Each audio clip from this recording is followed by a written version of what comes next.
Master Lay Production. Yo, toujours prêt, man. Yeah, it's Don Max, nigga.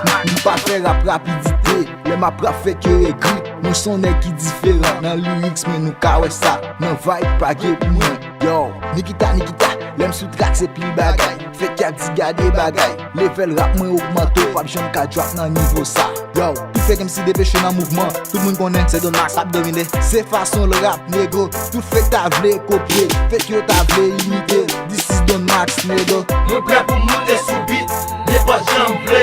Mwen prè pou m'krase fam, ne pa tem vle. Mwen prè pou m'rale, ne pa tem vle.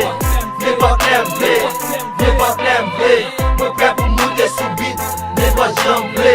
Mwen prè pou m'krase fam, ne pa tem vle. Mwen prè pou m'rale, ne pa tem vle. Ne pa tem vle, ne pa tem vle. Mwen telman bon nan kem nan, li fè tout moun saka. Lyrics mwen depase ou, pa vin di moun son rapper non. Konen kat repase ou, pou kampe an fas Don Max or pou gen brand. Yo, koun ya tout nek vin bam nan di, pou fam yo karete cheke. Ti mese se pa jole, mwen bon jan pose nan baz nan di medam yo alele. Ti chodi yo bam respect paske yo web son nek ki fresh. N se de best nan mouvment rap, pa gen nek ki ka bam test. Mwen prè pou monte sou beat, ne pa jan vle. Mwen prè pou m'krase fam, ne pa tem vle. Mwen prè pou m'rale, ne pa tem vle. Ne pa tem vle, ne pa tem vle. Mwen prè pou monte sou beat, ne pa jan vle. Mwen prè pou m'krase fam, ne pa tem vle. Mwen prè pou m'rale, ne pa tem vle. Ne pa tem vle, ne pa tem A vle. n'importe temple, mon prè pou virele mon tèt an ba. Pa bezwen gond pou febri balin, pa bezwen yon kanibal. Se tout peyi a kapele aba, MC te pete. Mwen fè trak sa, mwen ka moudo yo, ke mpis pase yo. Si trak mwen yo te fasil, yo ta bere pirate yo. De fwa pa wè an ho, nega, pa wè an ba, wè.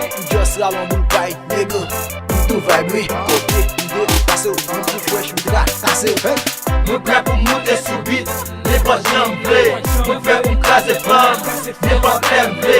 Mwen prè pou m'rale, ne pa tem vle. Ne pa tem vle, ne pa tem vle.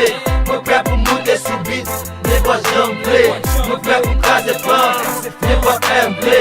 Mwen prè pou m'rale, ne pa tem vle. Ne pa tem vle, ne pa tem vle. Yeah, this is Don Max, nigga. Breaking Production, Blank Studio Record. KG, Emily Beat, nigga. Will J. Baker. Black Molly.